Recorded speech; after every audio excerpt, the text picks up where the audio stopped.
Welcome to my writing realm. Have you ever struggled with your writing or stalled out in the process? In the words of Disney's character Dory, just keep swimming. This is episode 2. To support this podcast, you can buy me a tea because I don't drink coffee. The link is in the description.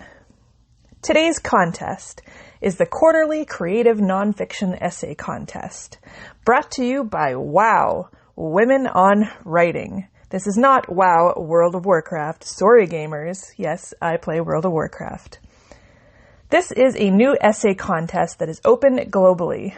Your story must be true, but the way you tell it is your opportunity to be creative. All styles of essays are accepted, from personal to lyrics to hybrid essays and beyond. The contest deadline is April 30th, 2021. The top prize is $500 and additional prizes include publication, interview, and gift cards, which is good for one item from the Creative Right Now's store. The genre's nonfiction. The entry fee is $12. The website link is available in the description. Thanks again for tuning in for episode 2. Time for a bit about me. What inspired me to begin writing? Well, to be honest with you, I've always been a writer of some sort. It started with music. I was into the arts. I loved music. I wrote songs before I could even play an instrument.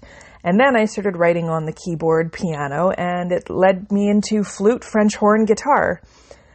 Today, I really miss writing music, but I am a mother, I am busy, and I have a career, and I just don't have time to write music right now.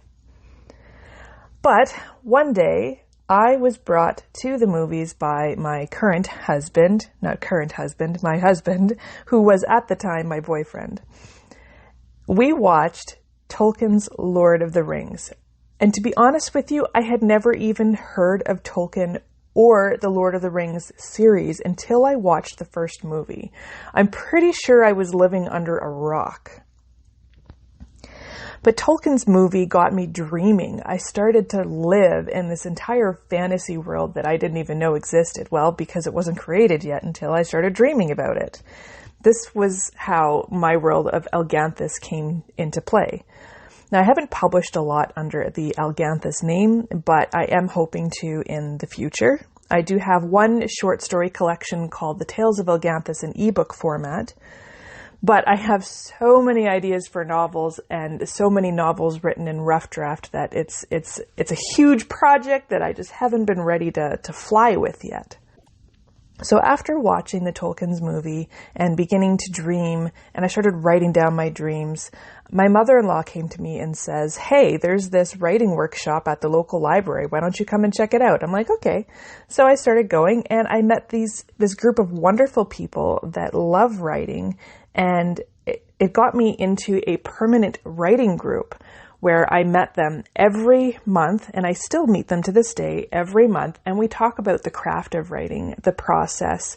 We do group critique, so we read a section of our writing, and we go in a circle, and everybody puts in their comments, what worked, what didn't work, suggestions for improvement, and you know what? That's what really got me into this. So what have I done so far? Well, I have published a number of ebooks, 8 or 9, because who knows how to count these days with the way the world is. I have short story crime thrillers. It's called the Red Crime Thriller series. We have Red Leaves, Red Snow, Red Lies, Red River, and Red Secrets. Now, the end of Red Secrets kind of leads into the possibility of another story, so I'm giving it a bit of a rest, and then I'm going to dive right in and start another story. And I'm not too sure yet if it's going to be a short story or if it's going to be a novel, but it's just kind of brewing away in the back of my mind. So I also published an ebook self-publishing guide.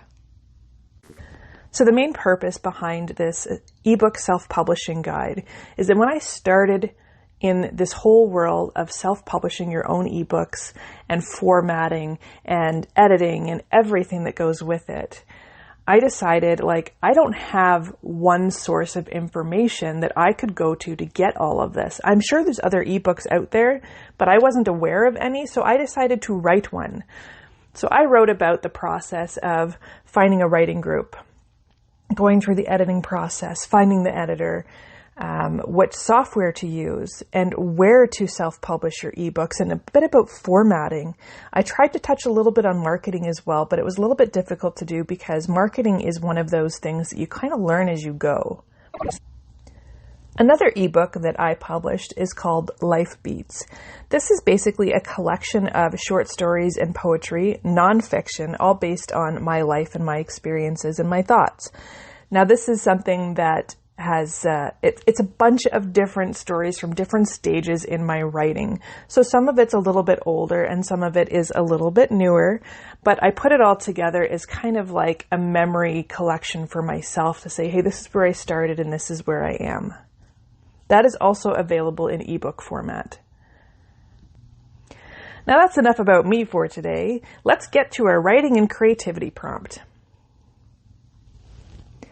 Today's writing and creativity prompt: write a letter to your 14-year-old self. Now, I think this is a perfect time to do this because of this pandemic. If you're looking at this pandemic and everything that you've seen and experienced in the last year, what would you tell your 14-year-old self about this time? So again, today's creativity or writing prompt is to write a letter to your 14-year-old self. This would be really interesting. Now, if anybody actually does this and you would like me to read it over this podcast, you're welcome to email it to me at taniaswritingrealm@gmail.com. Again, my email address is taniaswritingrealm@gmail.com. Send me your 14-year-old self letter, as long as it's not too long. Maybe I'll read a couple of paragraphs. Or also send me any other suggestions for writing or creativity prompts. Well, thank you so much for joining me, and I look forward to talking to you again soon. Stay positive, don't give up on your projects, and don't forget, keep swimming.